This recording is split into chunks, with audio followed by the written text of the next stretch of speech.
Hola Diego, hola Florencia, Hola, profe. hola Hola, Carla. Bien, gracias. profe. Gracias Florencia. Ah, tía, me equivoqué. Es que le mandé un correo a la tía Patti. ¿Ya? No, no entiendo. ¿Me mandaste un correo a mí? No, es que me equivoqué, se lo mandé a la otra profe. ¿Y Pero era para mí? sí, Y podría sobre... ir. Ah, es que- Pero reenvíamelo, Florencia. Ya, ya. Gracias.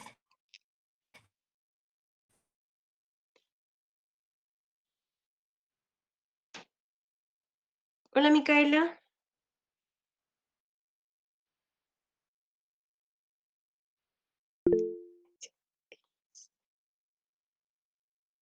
Hola.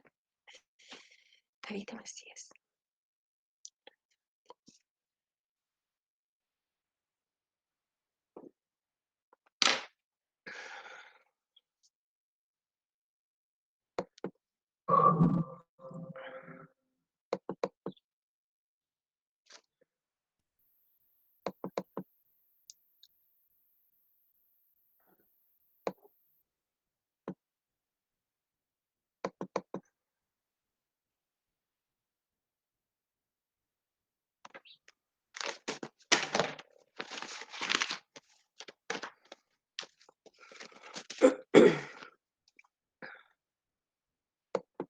Hoy vamos a partir con genética.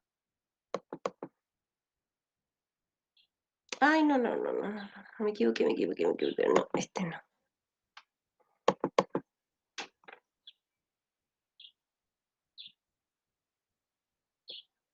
Ay, sí.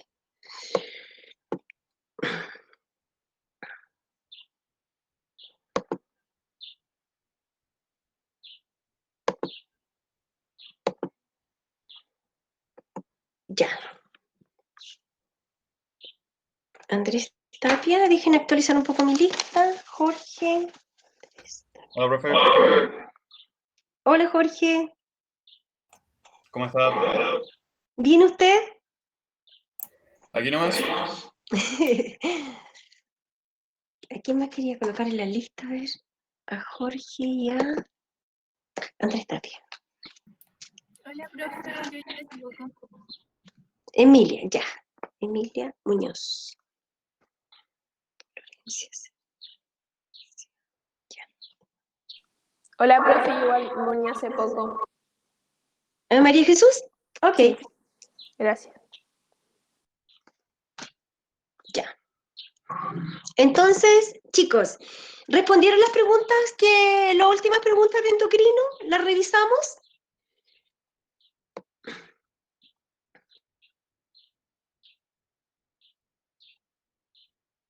Buenos días. Ya. Renata Huerta.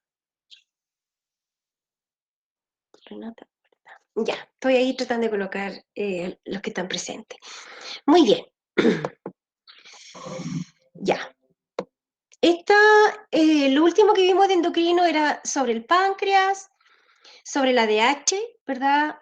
El páncreas produce la insulina que saca el azúcar de la sangre. El glucagón incorpora azúcar a la sangre. La ADH necesita que el agua esté en la sangre. Le quita agua a la orina. La aldosterona es una hormona que permite subir la presión de la sangre, principalmente con la incorporación de sal. Y el cortisol incorpora azúcar a la sangre, ¿verdad? Participa principalmente en las situaciones de estrés. Muy bien. La número uno. La número uno. ¿Cuál respondieron en la número uno?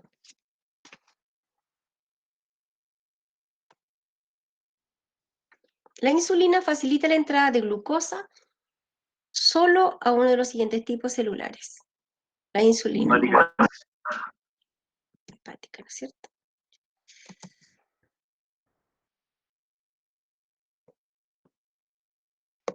Número 2. Vamos ahí, 2. ¿Cuál de las siguientes condiciones es exclusiva de un diabético tipo 2 respecto a un diabético 1?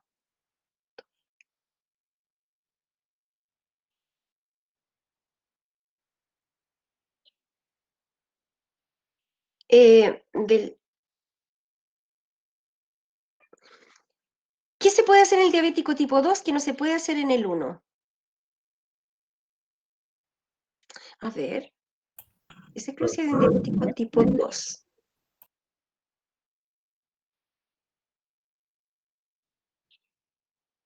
¿El tipo 2?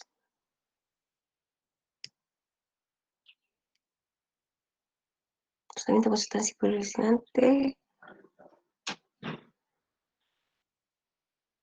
En el tipo 1, ¿cuál de las siguientes? Exclusiva. Es al revés la pregunta, chicos. Respecto al diabetes tipo 1.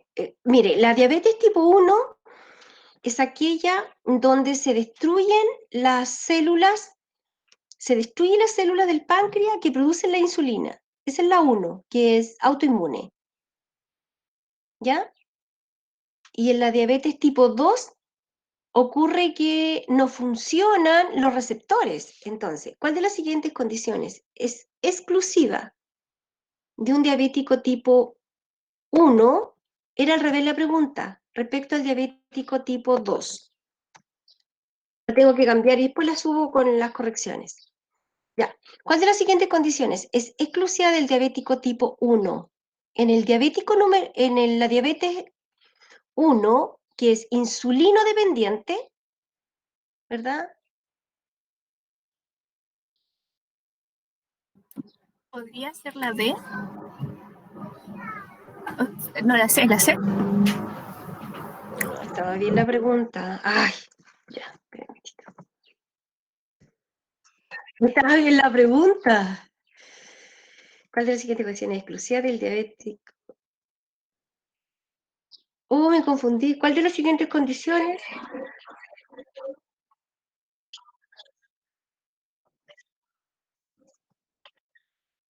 Ahí sí. Ahí sí. Ah, ahí. Es la C, ¿verdad? Ahora sí. Oh, hasta yo me confundí. Número 3. ¿Cuál de las siguientes hormonas no tiene efecto hiperglicemiante? No tiene efecto hiperglicemiante. ¿Insulina? Exacto. ¿Verdad? Todas las otras son hiperglicemiantes, ¿ah? La hormona del crecimiento, el glucagón, la adrenalina, el cortisol. Esas son hormonas hiperglicemiantes, todas ellas. Y la insulina es hipoglicemiante. Número 4. Número 4. Las hormonas que estimulan la degradación de glucógeno en glucosa son, estas van a ser las hiperglicemiantes.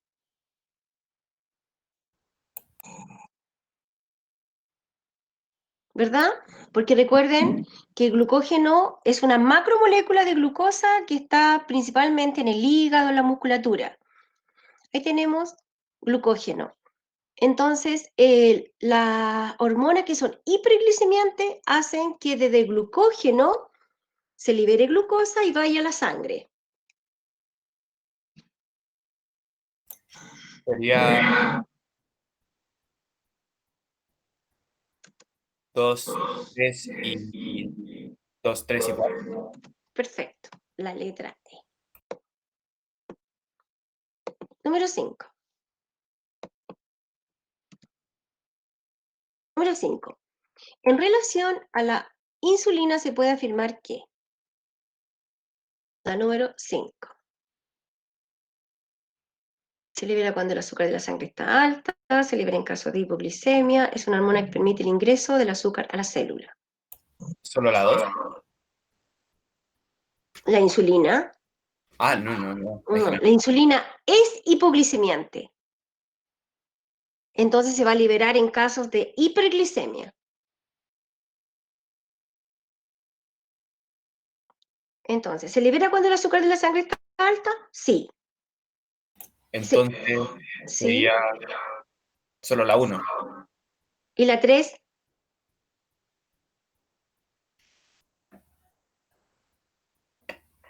Eso hace, ¿no es cierto?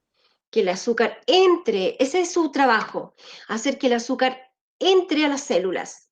Por lo tanto, la letra D.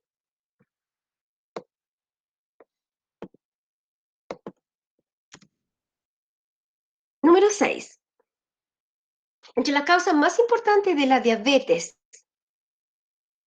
causa más importante, ¿cuál es? La edad, las sustancias tóxicas, la obesidad, el periodo de gestación, el deporte. No. Obesidad. Sí, la obesidad, ¿no es cierto? La letra C. Muy bien. En la número 7, recuerde que había causa. Sí, Pero como que a veces están ligados igual a factores genéticos, ¿no? exactamente. Claro, pero este es como el desencadenante. ¿Ya? Este es como el desencadenante. Obviamente genético, absolutamente. Hay niños que nacen diabéticos. ¿Se fijan? Pero esta es una pregunta que habitualmente aparece. ¿Y cuál es la causa más importante? Más importante, dice, no la única causa. Para que se desencadene la diabetes, la obesidad. En la número 7 había causa-efecto. Una provoca la otra. Es un orden exclusivo. Y parte con la hiperglicemia, porque la diabetes, independiente de si sea la 1, que es autoinmune, con destrucción de células, o sea, la 2, en el cual, ¿verdad?, no funcionan los receptores para la insulina, siempre la diabetes tiene que ver con la hiperglicemia. Así parte. Ese es el primer síntoma. Pero Profe, una procalate. ¿Ah?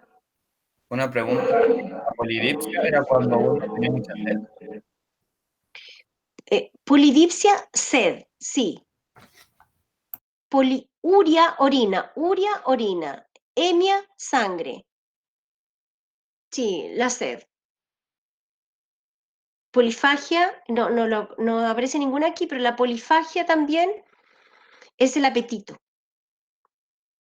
La polifagia. Ya. ¿Cuál es el orden? ¿Qué provoca la hiperglicemia? Que haya mucha azúcar en la sangre. Perfecto. Y si hay mucho azúcar por la sangre, sale por la orina. ¿No es cierto? Por lo tanto, una glucosuria va a provocar una Poliuria. poliuria. Y como se pierde tanta agua por la orina, entonces ahora yo tengo sed. Por lo tanto, aquí es la letra B.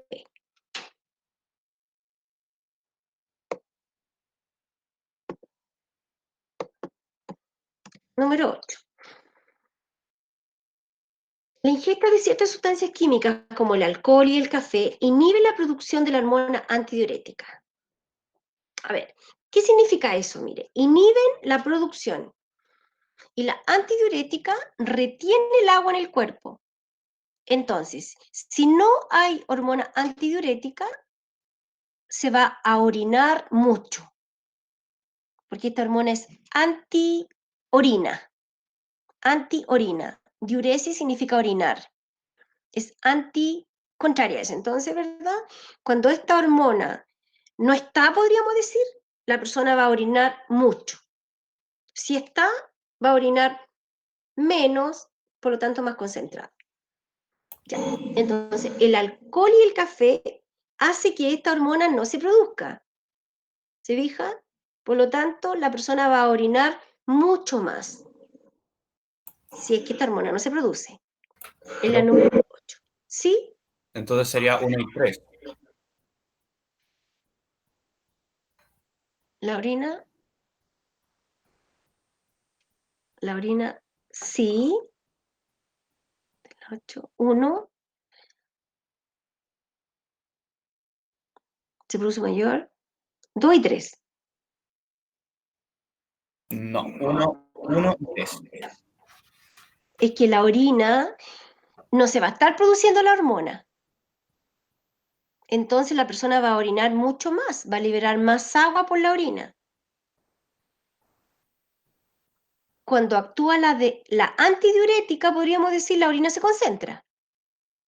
Pero aquí la hormona no está actuando porque dice que cuando consumimos alcohol o consumimos café, esta hormona no se produce. No hay antidiurética, no hay. Entonces la persona va a orinar mucho más y va a haber un mayor volumen de orina. Y la orina va a ser obviamente más diluida porque va a contener más agua. ¿Ahora sí?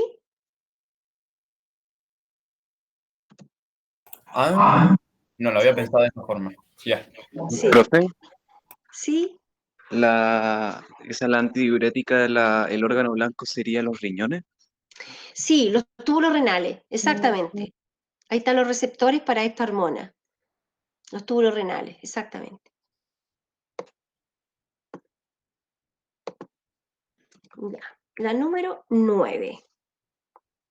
Si se quisiera usar una droga destinada a impedir la unión de la hormona antidiurética con su receptor, ¿qué órgano debería tener contacto con la droga necesariamente? Ya la respondieron, ¿verdad? Los riñones, porque ahí están los receptores, tal como lo acabamos de decir. Profe, ¿Sí? ¿cuál era el órgano que producía la antidiurética? La antidiurética. El órgano que la produce es el hipotálamo. El hipotálamo produce la ADH y se almacena momentáneamente en la neurohipófisis. Entonces la neurohipófisis la libera la sangre. Pero quien la produce es el hipotálamo. Ya. Profe, Sí, La almacenaba brevemente la neurohipófisis. exactamente, el lóbulo posterior. Sí. profe, ¿Sí? la Diego. aldosterona que regula eso del sodio, ¿cuál sería el órgano blanco? La aldosterona, también el riñón. Ah, ya. Sí, también.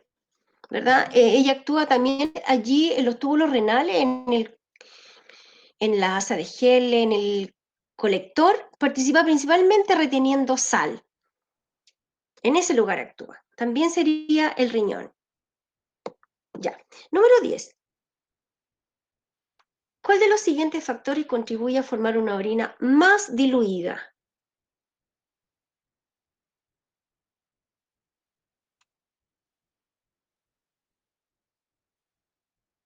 Es complementario a lo anterior. A ver, disminución de la actividad de hormona ADH excesiva. De nuevo, perdón, Jorge. La primera sí va, porque si hay mayor ADH es más concentrada la orina. Exactamente, ¿sí? Ya. Y otro, secreción de la hormona aldosterona. La aldosterona usted dijo que regulaba la cantidad de sodio. ¿Sí? Entonces, no, pero la aldosterona era la que sacaba el agua de la orina. No, la DH. Ah, La DH.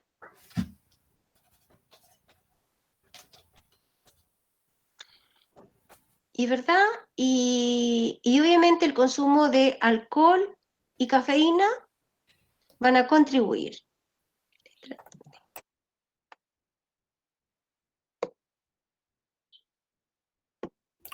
profe, ¿por qué no sería la aldosterona? A ver, pensé exactamente lo mismo. A ver, pensémosla. ¿Cuál de los siguientes factores contribuye a formar una orina más diluida? Porque usted dijo que la aldosterona era la que regulaba la cantidad de sal y de sodio en la sangre, para la orina. Sí, sí. Lo que pasa es que aquí ocurre lo siguiente, mira. La aldosterona, ¿verdad? Hace que vaya sal a la sangre, ¿no es cierto? Ese es su trabajo. Sodio a la sangre. Pero esa sal arrastra mucha agua. Porque cuando se libera la aldosterona, cuando la presión de la persona está baja. Y cuando la presión puede bajar, para que ya se produzca la aldosterona, tendría que ser frente a una deshidratación grande o bien frente a una hemorragia grande, a una hemorragia. En esos casos se libera la aldosterona. Porque, ¿qué se vio afectado en este caso? Que el nivel, en la volemia, o sea, volemia, volumen de sangre, está bajo. Se libera la aldosterona, se activa todo este sistema que le dije la semana pasada, ¿verdad? Angiotensina, renina, aldosterona, para subir la presión de la sangre, para subir. Entonces, este ingreso de sal también arrastra mucho líquido. Cuando se libera aldosterona, también se retienen líquidos. Pero es como una consecuencia, no es su trabajo. La aldosterona permite que entre sal nomás. Ese es su trabajo. Profe, no, ¿Sí? no entendí por qué la cafeína hacía que fuera más diluida. ¿La qué? ¿La La cafeína? cafeína, sí, la cafeína. No, es que la cafeína incide en la producción del ADH. Si hay cafeína, la cafeína junto con el alcohol está comprobado que afectan la producción del ADH. No se produce el ADH. Entonces, si no hay ADH, no existe nadie que retenga el agua, entonces el agua se escapa por la orina. Muchas gracias. Sí. Recuerden que cuando se toma, no sé, cerveza, la persona orina mucho. ¿Ya? Hay que agruparlo con el café porque tienen el mismo efecto. Inciden principalmente en la producción. Actúan sobre el hipotálamo para que no produzca esta hormona, la DH. Sí, yo también la pensé, mira, pero regresamos ahí en la letra D, sí. Número 11. La número 11 dice, las glándulas suprarrenales son glándulas endocrinas, ubicadas en la parte superior de los riñones. ¿Ya? Ellas se caracterizan por formar hormonas sexuales masculinas, la médula forma la adrenalina, la corteza suprarrenal produce aldosterona. ¿Qué me dicen de esto? La 11. ¿Cuál es?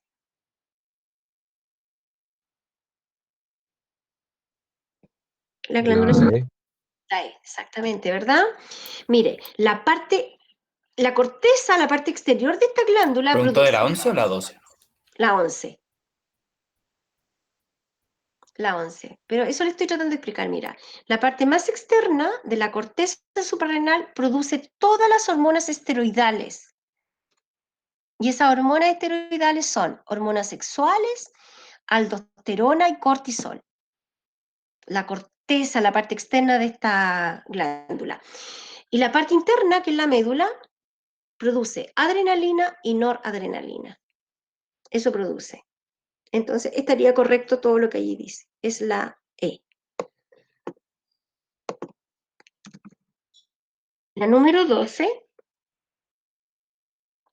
cuando la persona consume más sal de lo necesario, esto genera en el organismo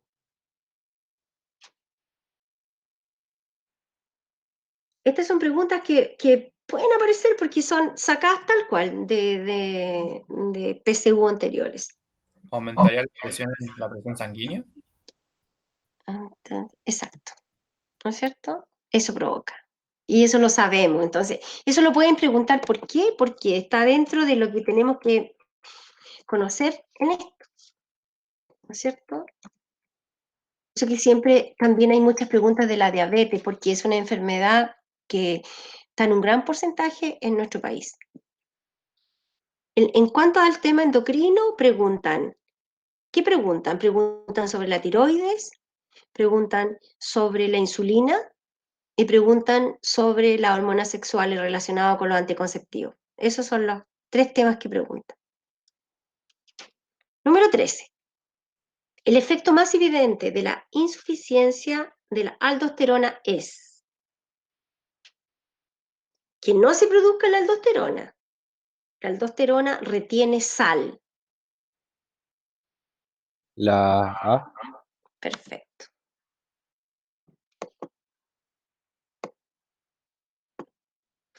Hormona que libera glucosa a la sangre para su disponibilidad para el cerebro en situaciones de estrés. C. C. Muy bien. Eso también es una pregunta que podría aparecer porque recuerden, estrés en nuestro país, gente con estrés, con diabetes. Entonces esas cosas después las preguntan, van a aparecer. Número 15. El cortisol es una hormona de tipo esteroidal, ¿verdad? Bien. ¿Qué sucedería con el efecto del cortisol a nivel celular si por una mutación en la célula blanco de la acción de esta hormona no hubiese receptores citoplasmáticos del cortisol?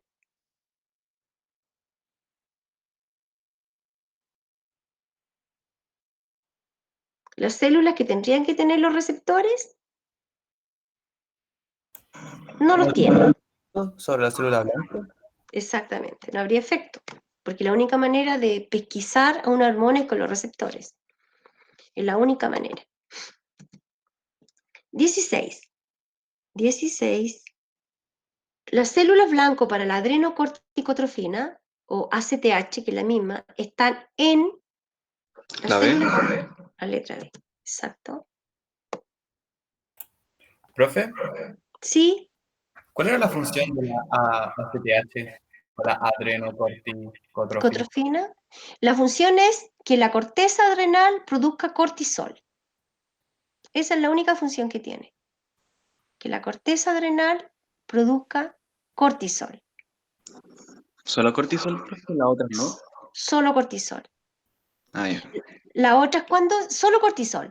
Cuando se produce, cuando, por ejemplo, nosotros vimos el hipersuprarrenalismo, ¿verdad? Ahí estaba Cushing. O la enfermedad de Addison, que era un hipo. Esos se van a producir ahora por una falla a nivel de la glándula, por problema a nivel de la glándula. Ahí, ¿verdad? Podría, por la presencia de algún quiste, de algunas cosas dentro de la glándula, se podría provocar que se generasen la hormona en gran cantidad o en menor cantidad. Pero la adrenocorticotrofina solamente hace que la corteza adrenal produzca cortisol y nada más. Solo eso. 17. Bueno, esta es una pregunta, dice, ¿qué sucedería? Ahí les cuento un poco de la secreción del cortisol y la CTH funcionan, ¿no es cierto? Pero en cambio acá después la pregunta plantea una situación anormal. Es verdad que ella se regula de esa manera, pero sin embargo ahora la pregunta es con respecto a una situación anormal.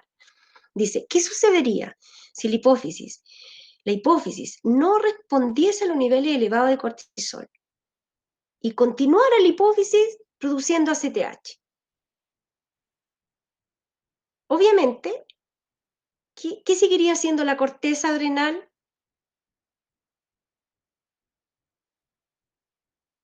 La hipófisis finalmente estaría produciendo la ACTH, dice, sigue, a pesar de que el cortisol está alto, pero la hipófisis, si la hipófisis no responde a los niveles altos de cortisol y continúa produciendo ACTH, obviamente la glándula,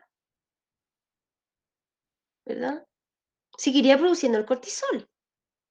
Y esto es lo que ocurre, jóvenes, cuando uno está estresado. Esta es la descripción exacta de lo que ocurre cuando uno está estresado. Van a haber altos niveles de cortisol en la sangre, pero sin embargo, como el hipotálamo está recogiendo información de todas las partes del cuerpo, que este organismo está alterado, está nervioso, no duerme, ¿verdad? Sigue produciendo, sigue mandando señales a la hipófisis para que produzca la ACTH, y la ACTH, por lo tanto, si llega a la corteza adrenal, se va a seguir produciendo el cortisol. Ahí describe lo que ocurre en el estrés.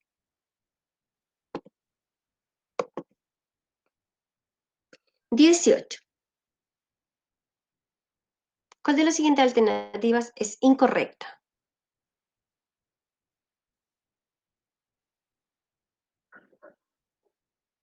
La acromegalia, ¿verdad? Es cuando crecen las manos, la cara, los pies. La B. La B. La 18, exacto. Bien. Profe, Dígame, perdón por esta pregunta, pero ¿cuál era la función de la adenohipófisis? la adenopófisis. Bueno, la adenopófisis es una glándula madre. Y es una glándula, ¿verdad?, que produce muchas hormonas.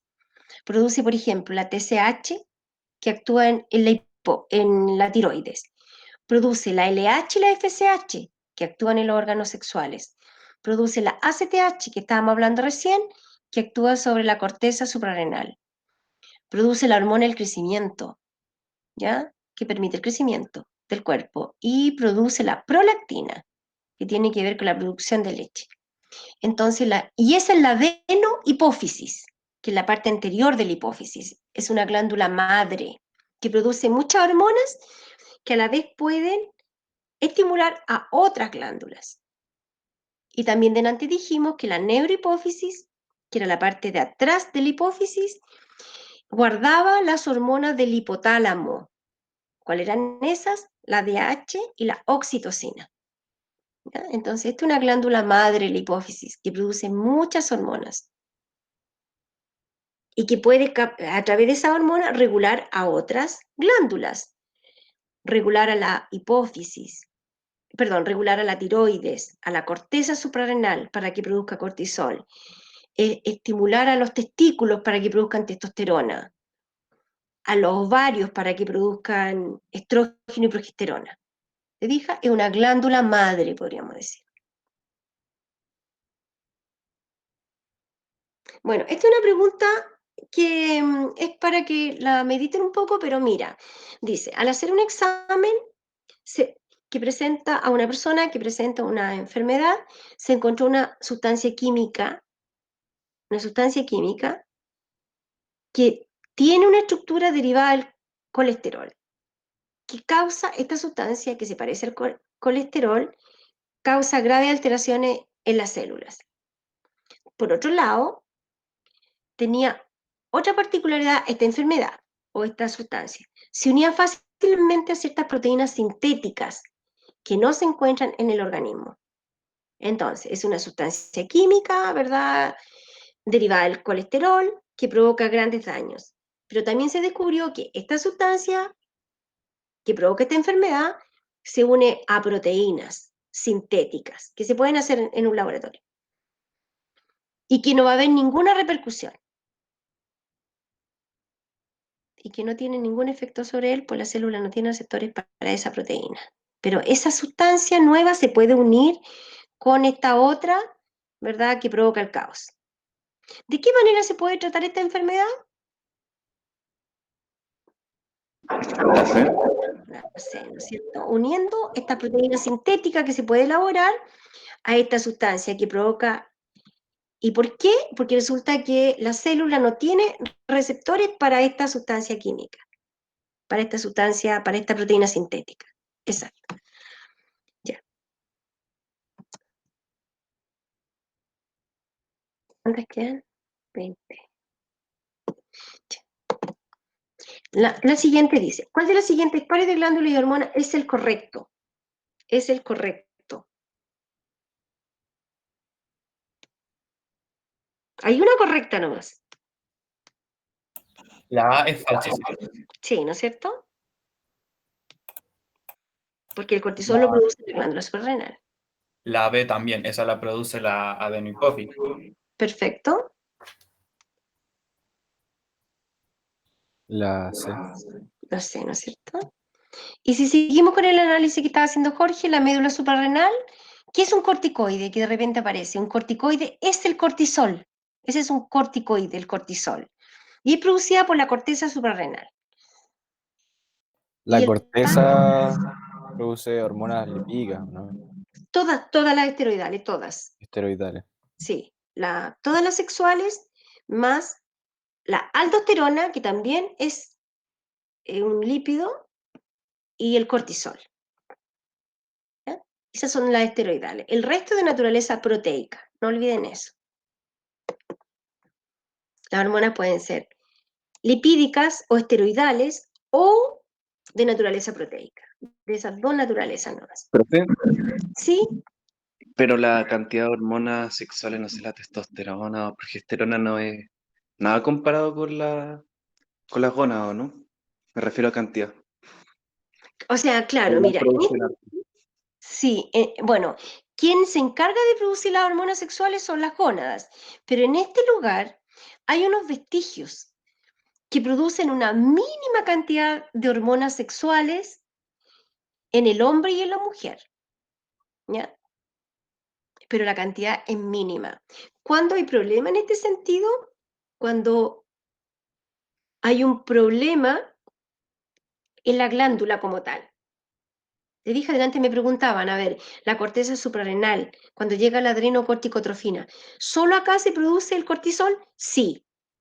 Pero, por ejemplo, cuando nosotros hablamos de la enfermedad de Cushing, ¿verdad? Se producía mucha aldosterona, se producía cortisol y en algunos casos se producían hormonas sexuales. En una mujer, por ejemplo, hormonas sexuales masculinas, en este lugar. Pero ahí estamos hablando de una falla de la glándula como tal, ¿no? Pero la corteza suprarrenal siempre está formando esta hormona en pequeña cantidad. Lo malo se presentaría si hay un problema en la glándula. ¿Ya? Problema en la glándula. ¿Ya? Nadie hace, por ejemplo, no hay ninguna hormona que vaya hasta este lugar de forma natural y le diga a la corteza ya produce testosterona o produce, no está en nuestro sistema, es como una región muy pequeñita que tiene la corteza, que produce estas hormonas sexuales en pequeña cantidad. Una prueba de ello, una prueba, es que las mujeres tenemos vello corporal. El vello corporal es una acción de la testosterona. Si tenemos vello corporal, significa que en nuestro cuerpo hay una mínima cantidad de testosterona circulando. 21. En pacientes Profe, con... ¿Sí? La médula son te producía adrenalina y noradrenalina, Sí, ¿correcto? Bien, sí, eso nomás, gracias. exactamente. Y estas son hormonas, ¿ah? Y hormonas. Son ayudantes, podríamos decir, estas hormonas, ¿cuándo se liberan? Cuando la persona está también por mucho tiempo en un estado alterado, porque estas hormonas que se producen aquí son ayudantes del sistema nervioso simpático. El simpático, ¿verdad? La neurona que va al músculo produce noradrenalina y hace que se active el cuerpo, que el corazón pueda latir más rápido, que entre más aire a los pulmones, ¿verdad? Esa es la noradrenalina y que está funcionando a cada segundo de nuestra vida, digamos. Por ejemplo, cuando alguien pregunta algo, está activo, está ahí el simpático actuando, está con las pupilas más abiertas. Cuando usted me hace una pregunta a mí, ahí actúa el simpático en mí. ¿Se fijan? Porque estoy alerta. Ese es el simpático. Pero cuando tú estás tranquilamente, en reposo, ¿verdad? Allí actúa el parasimpático. ¿Se fijan? Entonces, ¿qué quiero decir con la médula suprarrenal? Es un ayudante, refuerza al simpático. Cuando estamos en alerta, digamos.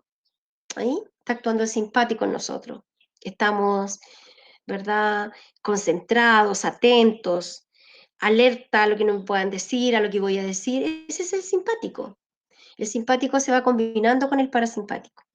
Entonces después uno recupera su energía con el parasimpático. Se recupera, ¿verdad? Uno reposa, tiene un recreo, no sé, hay para que actúe, para que ahora se reponga, para que la persona se reponga y se reponga su energía. Ese es el parasimpático. Y cuando está actuando el parasimpático se activa principalmente todo lo que tiene que ver con el sistema digestivo. Ahí estamos en reposo, estamos reponiéndonos. Entonces, el parasimpático nos ayuda a reponernos. Y el simpático estar en alerta. Lo que estamos ahora, nosotros estamos con nuestro sistema simpático, nos está ayudando a estar en alerta, ¿verdad? Tratando de captar todos los estímulos, qué dijo, no dijo, ya, etc. Ese es el simpático. ¿Mm? Entonces, la médula suprarrenal es un ayudante, del simpático, pero cuando el simpático está permanentemente, y eso no es bueno para el cuerpo. El cuerpo se tiene que recuperar sus energías, y eso lo va a lograr con el reposo, con la calma. 21. En pacientes con diabetes mellitus, la administración de insulina no es por vía oral, porque esta hormona, esta es una pregunta súper habitual también, ¿verdad? Nadie podía decir, ya, yo tomo la insulina. No, no, eso no existe. No se puede. ¿Y por qué no se puede? ¿Qué es lo que ocurre? La DEO, ¿no? Exactamente, ¿verdad? Sería degradada y a la sangre entrarían solamente los aminoácidos y no servirían, o sea, servirían para construir proteínas, pero cualquier proteína, esos aminoácidos. Profe, Pero, profe, Sí, es que hay como unas proteínas que son como, se me olvidó el nombre, pero eran como globulares o fibrosas, no me acuerdo cómo era el nombre, sí. que no La- se disolvían. No, es fácil, mira, las proteínas se pueden clasificar en fibrosas o globulares. Fibrosas son insolubles en agua. ¿Cuáles son las fibrosas? Por ejemplo, las que tenemos en el pelo, la queratina, la que tenemos en la piel, el colágeno, la elastina, esas son fibrosas, son insolubles en agua. El pelo, por ejemplo, está hecho de queratina y es insoluble, igual que el colágeno que tenemos en la piel, la elastina, esas son fibrosas. Y las globulares son las que son redonditas, las conocemos mucho, son la mayoría, son estructura terciaria, entonces son, por ejemplo, las enzimas, las proteínas que están en la membrana, las proteínas transportadoras, esos son estructuras globulares, son medias redondeadas. Es cuando la cadena se enrolla sobre sí misma. Esas son las globulares. Y las fibrosas no, las fibrosas son alargadas, y son además insolubles en agua, las fibrosas. Entonces, ¿qué proteína uno se aprende que son fibrosas, son insolubles en agua? Están la queratina del pelo, el colágeno, que está en la dermis, la elastina que tenemos ahí en la piel, ¿no? profe, A eso se refiere. Y una pregunta. dígame nomás. ¿Qué causaba la diabetes mellitus? La diabetes mellitus es la diabetes común y corriente, la que nosotros conocemos, la producida por la que se desencadena con una hiperglicemia. Esa es la mellitus, la del azúcar. Lo que pasa es que hay otra diabetes, que es la insípida. La insípida tiene que ver con la DH, con esta hormona que retiene el agua en el cuerpo. Entonces la diabetes insípida, insípido significa falta de color, sabor. Falta de sabor sería. Sí, sabor, sí, porque la otra es incolora, sí. La diabetes insípida tiene que ver con el agua nomás. Es cuando el cuerpo no produce la ADH.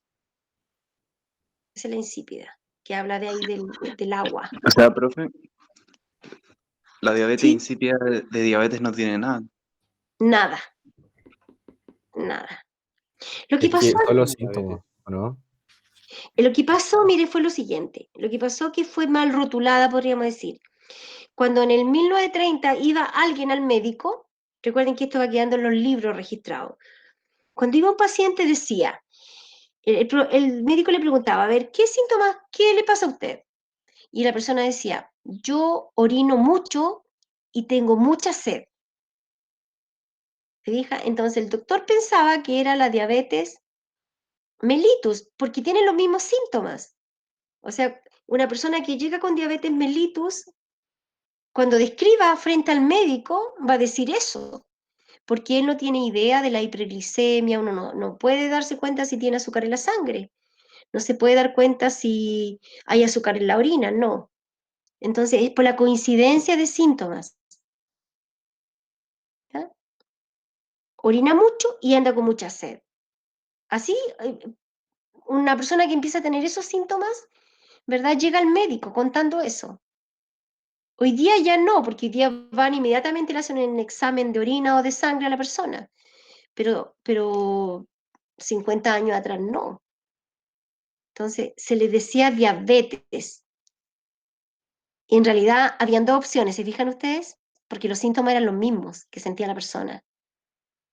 Y después le colocaron entonces apellido. Ya dijeron, esta con el azúcar le vamos a colocar mellitus. Y la del agua, insípida. Diabetes insípida. Eso fue lo que ocurrió en realidad. Porque coinciden esos síntomas, son los mismos.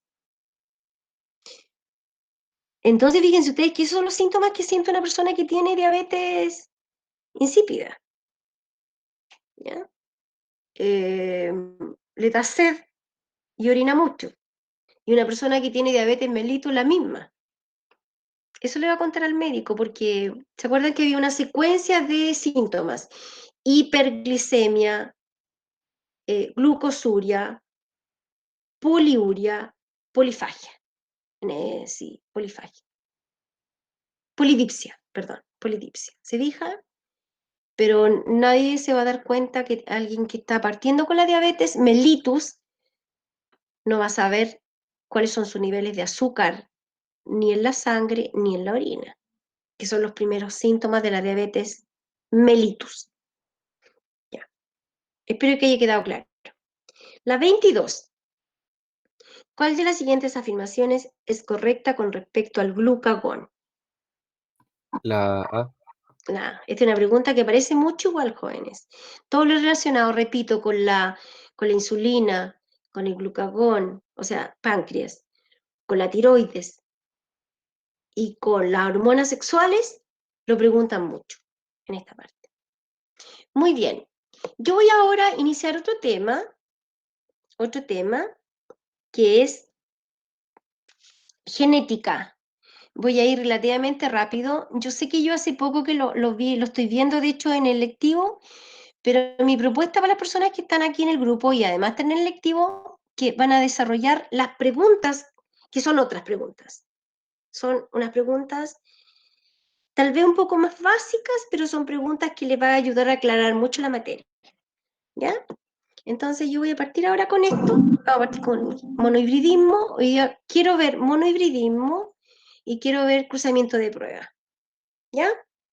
Y creo que lo más potente de esta parte va a ser los ejercicios que yo les tengo preparados. Creo. ¿Ya? Entonces, una sugerencia para las personas que están en lectivo, que desarrollen estos ejercicios que vienen, que los voy a subir un rato más. Ya. Mendel es monohibridismo y dihibridismo. Eso es Mendel. Eso es Mendel. Monohibridismo y dihibridismo. Entonces, lo primero que tenemos que tener claro en este punto, es verdad, voy a ir un poco rápido y después voy a tratar de resumirlo voy a tratar de escribir algunas cosas. Muy bien. Pero veamos algo, 2 o 3 conceptos nomás. Mire, estos son los cromosomas homólogos. En las parejas de homólogos, nosotros tenemos en cada una de nuestras células 23 pares de homólogos. Entonces, los genes o alelos, que es lo mismo, genes o alelos, un gen, ¿verdad? Es un trozo de ADN que indica una característica. Los genes constituyen el genotipo. Genes, genotipo. Y ese gen, ¿verdad? Va a decir algo. Va a decir, por ejemplo, color de ojos celestes. Ese va a ser el fenotipo.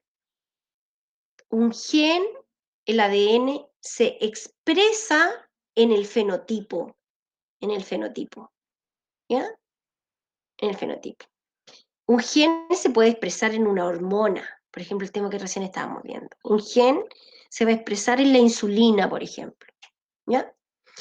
Muy bien. El concepto de gen alelo son estos 2 genes que están ubicados en los homólogos y hablan de lo mismo.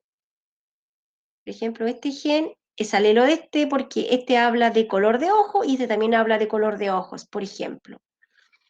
Entonces, los cromosomas homólogos, nosotros vamos a tener genes alelos, ¿verdad? Genes que van a hablar de la misma característica.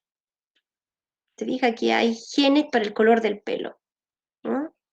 Pero estos genes pueden tener una distinta acción que se dice. Distinta acción.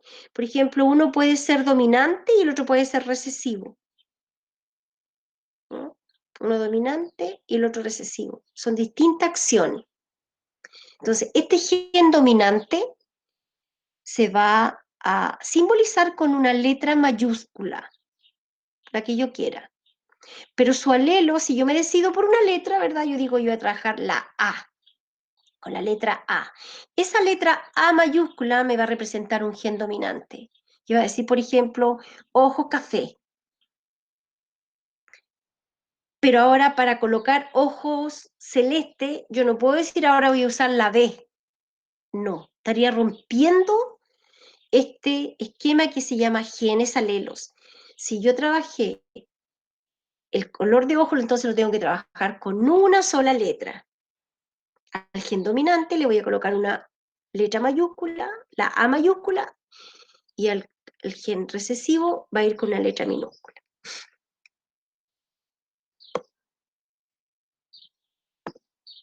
Bueno, sabemos que Mendel trabajó con las arvejas, ¿no es cierto?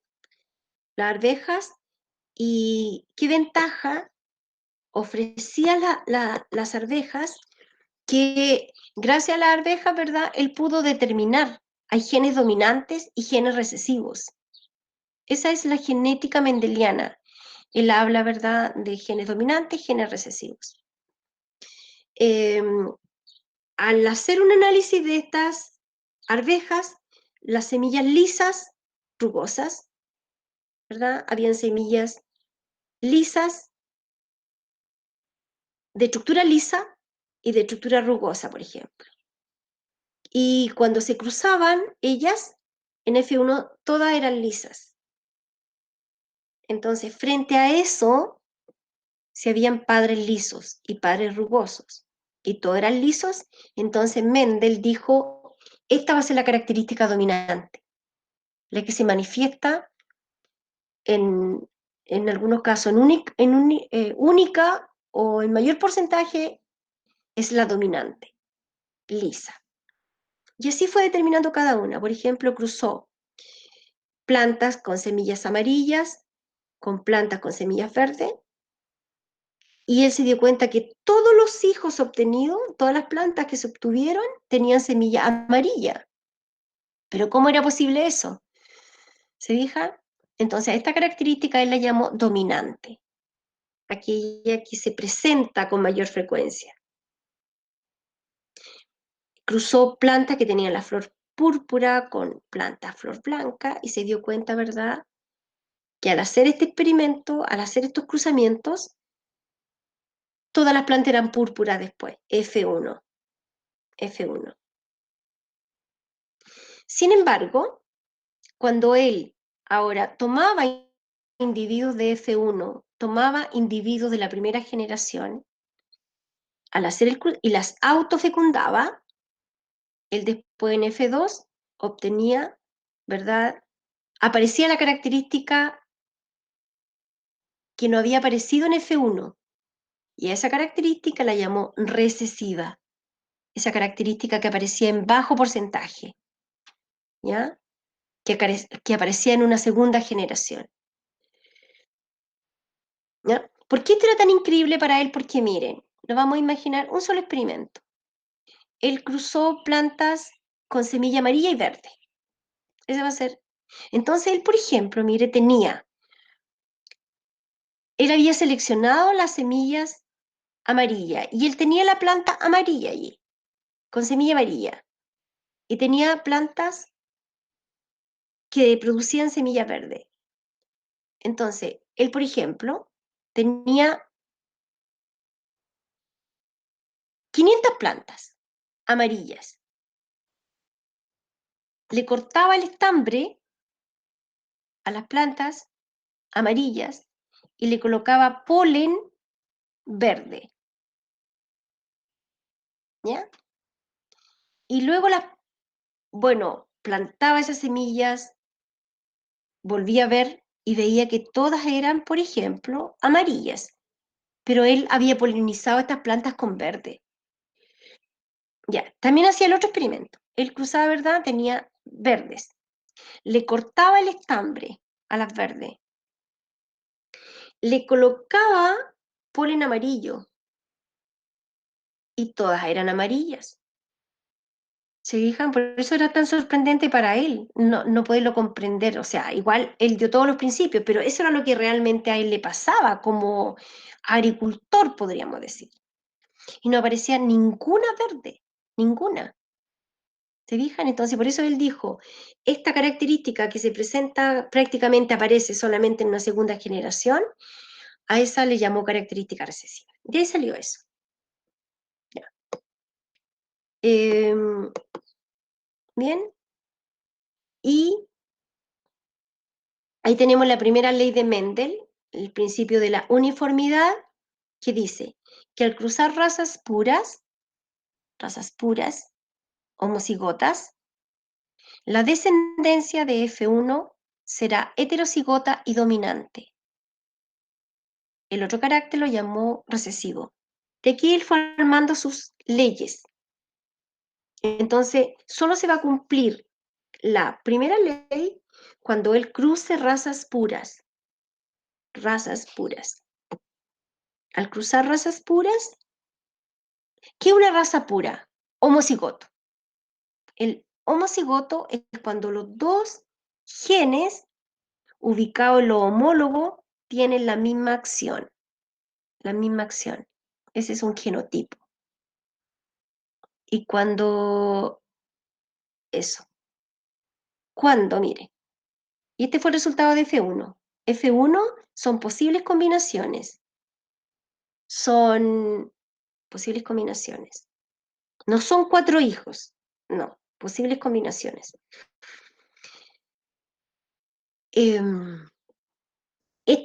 Son 2 genes con distinta acción. Es un híbrido o heterocigoto.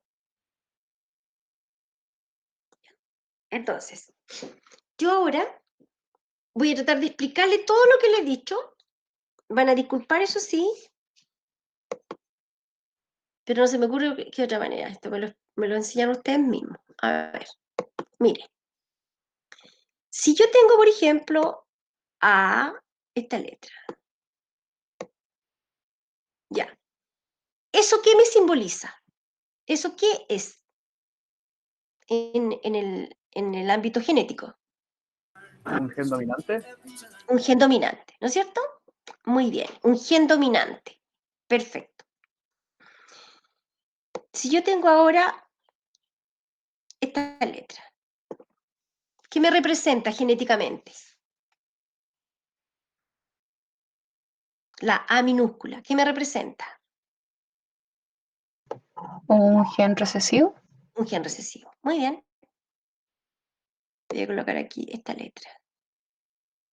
Esa es una B. ¿Qué es esa? ¿Qué le dice usted genéticamente esa letra?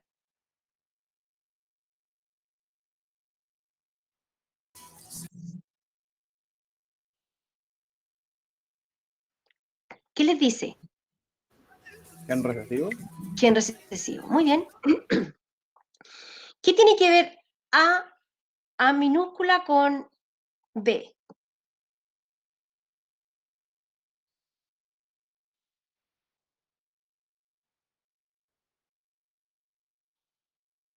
¿En qué se parecen? A ver, ¿en qué se parece A con B? ¿Que Según- son recesivos? Ambos son recesivos, ¿no es cierto? Ujú. ¿Pero hablan de lo mismo?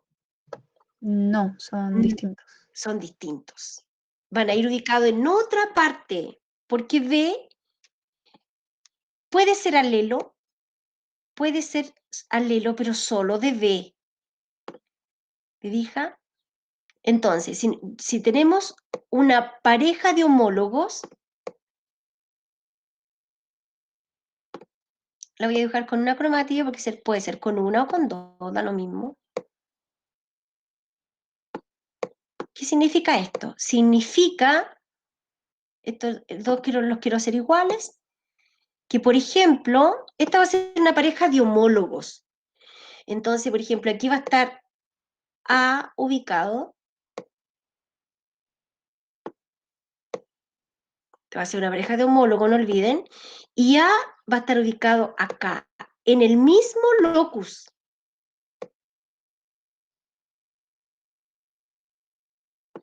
¿Ya? Y B va a estar en otra parte. B podría estar por acá, por ejemplo, en otra parte. ¿Fija? Pero B va a estar al frente de B, porque ellos son alelos. Ocupan el mismo locus. Locus es un lugar físico nomás, donde están los genes. Ya. Entonces, ese es un gen dominante, un gen recesivo. Este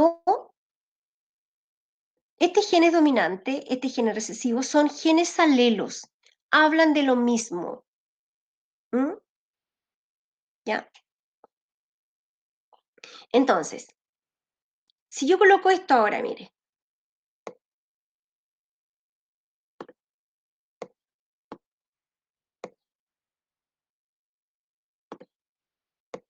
¿Eso qué es?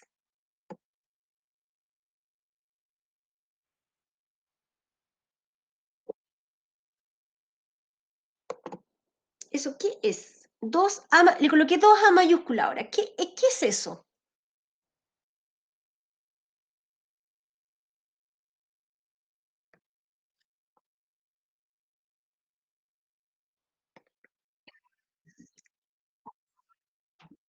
Bien, eso es un genotipo. Y además se llama homocigoto dominante. Es un genotipo. Un genotipo va a estar formado por dos genes que se ubican en el mismo locus en los homólogos. Ese es un genotipo. ¿Ya? Y para que yo tenga una característica, tengo que tener un genotipo. No basta solamente un gen, tiene que ir acompañado por su alelo. ¿Y dónde se encuentran estos genes alelos? En las parejas de homólogos.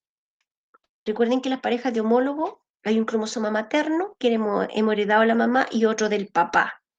Y ahí se arma el genotipo. ¿Ya? Entonces, Mendel, él era un agricultor, ¿verdad? Él lo primero que hizo para armar su primera teoría, su primera ley, él, ¿verdad? Se preocupó de obtener, ¿esto cómo lo sabe? Ya. Se preocupó de obtener líneas puras u homocigotas. ¿Cómo lo hacía? Él simplemente, él, ¿verdad? ¿Cómo obtenía líneas puras? Por ejemplo, él, se lo tienen que imaginar, se lo cuento, él tenía un huerto, ya, y él decía, a ver aquí, todas las semillas que voy a obtener en este huerto, que voy a tener 500 plantas, yo voy a tener semillas amarillas, plantas que den semilla amarilla. Entonces él, pensemos que partió con esto, ya, entonces tomaba un puñado de semillas, las sembraba, luego esperaba a que crecieran, que dieran semilla. Entonces, él empezaba a tomar, empezaba a recolectar todas las semillas de las plantas amarillas, ¿ya? De las plantas amarillas, ¿ya? Y después él, ¿verdad? Volvía a sembrar esas semillas que había obtenido de plantas amarillas, realizaba esto que yo le digo, ¿verdad? Que las plantas las cubría, él las cubría las plantas para que no viniera el polen, un insecto trajera polen de otra planta. Las cubría, ¿verdad? Y así, seguía sembrando las semillas, hasta que cada vez iba disminuyendo la proporción de, en este caso, verdes, porque él quería tener amarillas, ¿verdad? Hasta que él obtenía todas las semillas que obtenía, las sembraba y aparecían puras plantas con semilla amarilla. Ese era el trabajo que él se daba. Era un trabajo enorme, ¿ya? Pero así él obtenía líneas amarillas. Y de una línea amarilla. Entonces a esa planta él la llamó pura. pura. Y hoy día sabemos, ¿verdad? Y él también en ese momento también lo supo, esta planta en realidad era homocigota, esta línea pura. Entonces, las líneas puras son homocigotas. Y la cruzó con una verde. La A, mire, la A. Entonces aquí nosotros estamos en el monohibridismo porque vamos a hacer un ejercicio. Yo voy a tratar de explicarle lo mismo que hizo Mendel y explicándole los conceptos. Entonces la A va a ser un gen dominante y va a representar el fenotipo color amarillo. Y la A menor va a representar semilla verde. Semilla verde. Vamos acá. Mire. ¿Ya dije? Vamos a hacer este cruzamiento. Amarilla, amarilla con verde. Ambas líneas puras. Y el NF1 obtiene solo amarillas. Entonces, si nosotros desarrollamos esto, vamos a desarrollar, yo les voy a explicar ahora, le quiero explicar esto. Le quiero explicar la primera ley de Mendel, el principio de la uniformidad, cuando él cruzó líneas puras. ¿Ya? Líneas puras. Ya, eso es lo que voy a hacer y principalmente ir incorporando ahí los conceptos. Ya, muy bien. Entonces, recuerden que este es un genotipo. ¿Qué me dice? Semilla amarilla. Y aquí tengo otro genotipo que me dice semilla verde. Muy bien. Cuando los organismos con reproducción sexual obtienen sus gametos, lo hacen en la meiosis. Todas las plantas jóvenes, para poder estar en el reino vegetal, tienen reproducción sexual. Esa es su reproducción sexual. El polen contiene espermios. El polen contiene espermios. Muy bien. Entonces, él fue visionario porque en el 1900, por ahí en 1902, recién hubo unos científicos que describieron la meiosis. Entonces, cuando ya se describió la meiosis, le dio respaldo a Mendel, pero Mendel había hecho este experimento en el 1600. ¿Se fijan? Entonces, él decía, ¿verdad?, que este organismo, por ejemplo, producía este gameto, solo un tipo de gameto. Y este otro, solamente este tipo de gameto. Ese tipo de gameto. Esto lo puedo hacer corto o largo. Mire aquí, entonces, F1 lo voy a hacer corto porque yo creo que ya usted... ¿Hay alguien que tenga cero conocimiento de genética? ¿O lo tomo como que no conocen nada? Díganme ustedes.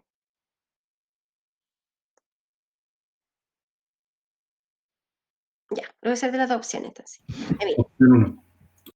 Ya. Yo no cacho nada, profe. Ah, ya. Pero me estás entendiendo hasta el momento, ¿no? Sí, pero Ya. esto es terreno nuevo para mí. Ah, ok. Ya, bien. Bien. Qué bueno que me digan eso, porque sí, ya, bien.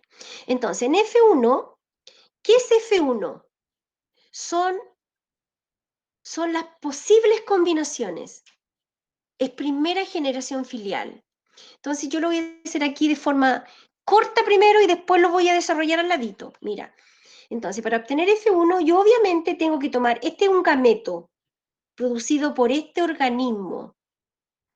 Los genes, cuando se armó un gameto, cuando se armó, por ejemplo, un espermio, ¿se acuerdan que en la meiosis se separaban los cromosomas homólogos? Se separaban.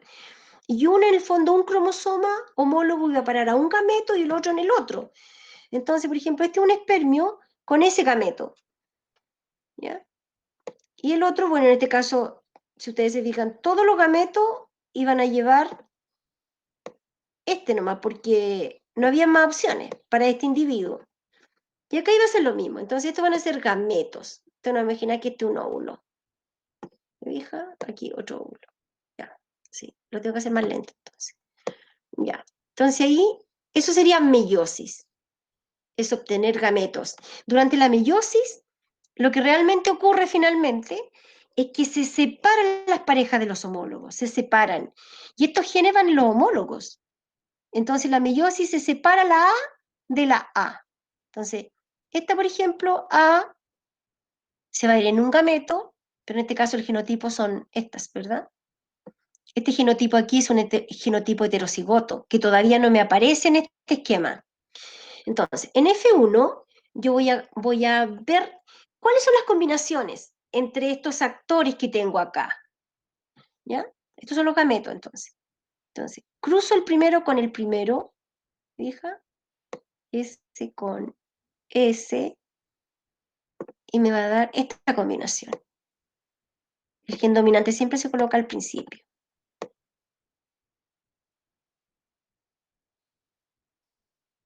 Ya. Si cruzo S con S, me da el mismo, ¿no es cierto? El mismo genotipo. S con S, el mismo genotipo. S con S, el mismo genotipo. ¿Ya?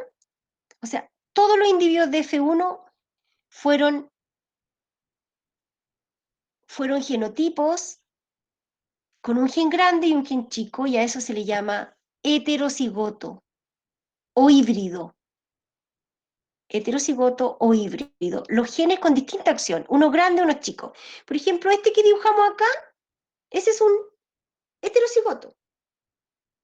¿Fija? Que iba a los homólogos. Ya. O bien, yo puedo hacer esto. Puedo usar el tablero de Punnett. Entonces, coloco ese gen y ese, los coloco acá. Cuando uno está partiendo con esto, hace esto, ¿verdad? Después lo saca al ojo, pero al principio uno lo hace de esta manera. Aquí. Y los coloco. Coloco los gametos. Los gametos, ¿verdad? Para ver cuáles son todas las posibilidades de combinación si juntamos estos gametos. Entonces aquí me va a dar, ¿verdad? Este genotipo. Este genotipo, después junto acá, me da el mismo genotipo. Acá me da exactamente el mismo de nuevo.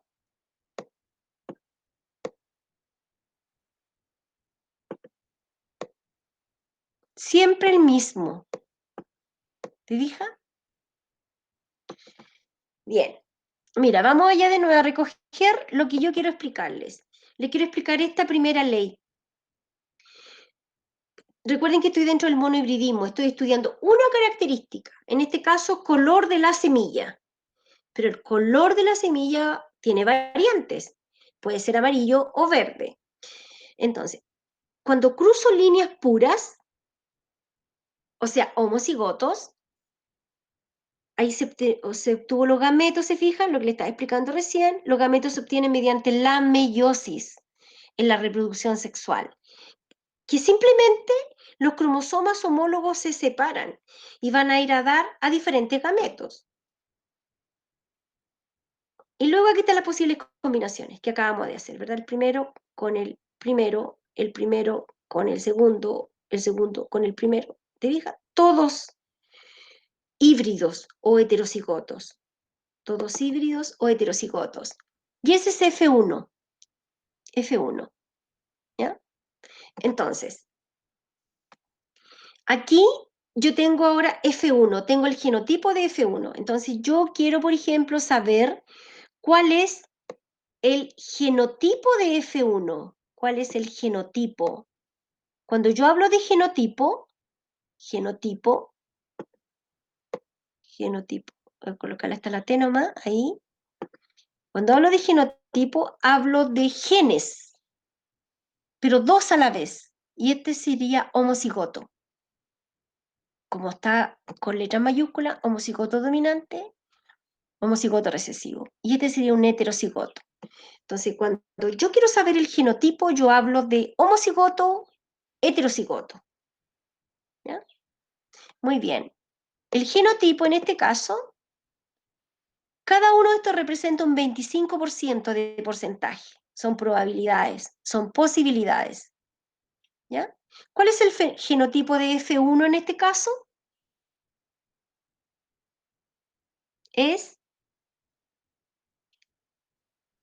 Vale, 25, 25, 25 y 25.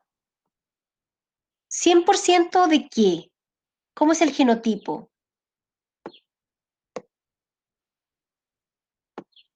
Hay un gen grande y un gen chico. Genes con distinta acción. ¿Cómo se le llama a ese genotipo? ¿Cómo se le llama a ese genotipo? Este es homocigoto dominante, homocigoto recesivo. Y este se llama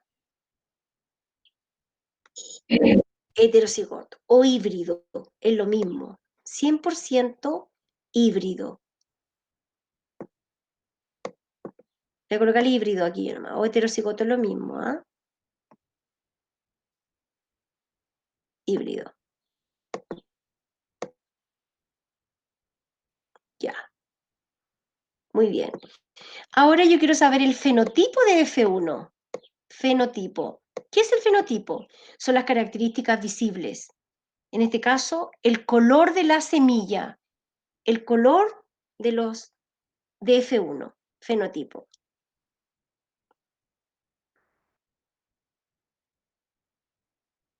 ¿Ya? Mire, esta primera planta, ¿cómo es? Este gen, volvamos acá de nuevo, este gen dominante, que está en los cromosomas, secuencia de ADN, representa una característica, o se puede manifestar en una característica. Este gen dominante dice amarillo, y este dice verde. Pero cuando está presente el gen dominante, opaca al verde, opaca al recesivo. Y el color ahora es amarillo. ¿Fija? Entonces, este organismo es amarillo, amarillo, amarillo, amarillo. 100% amarillo. 100% amarillo. 100% amarillo de F1. Amarillo. Entonces, cada vez, ¿cuál es el principio de la uniformidad? Amarillo. ¿Cuál es ese principio? Amarillo. ¿Cuál es ese principio?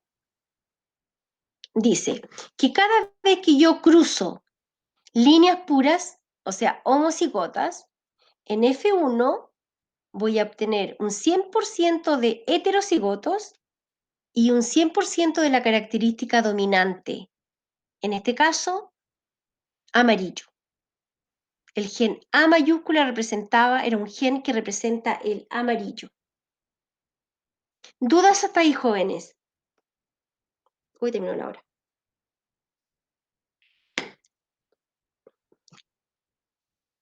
Algo que tengan duda, pero hasta ese momento.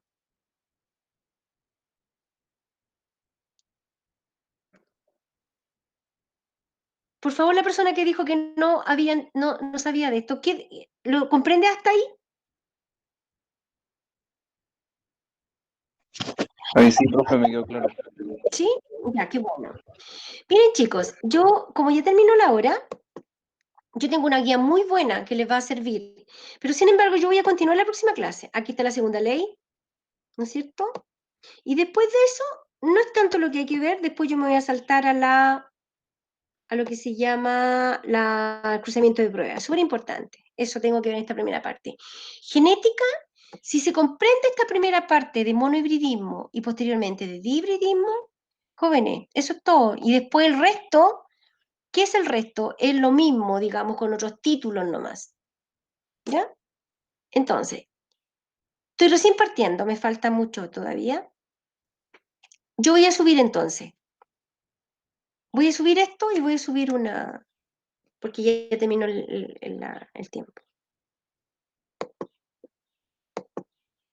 Ya, entonces nos vemos en la próxima clase.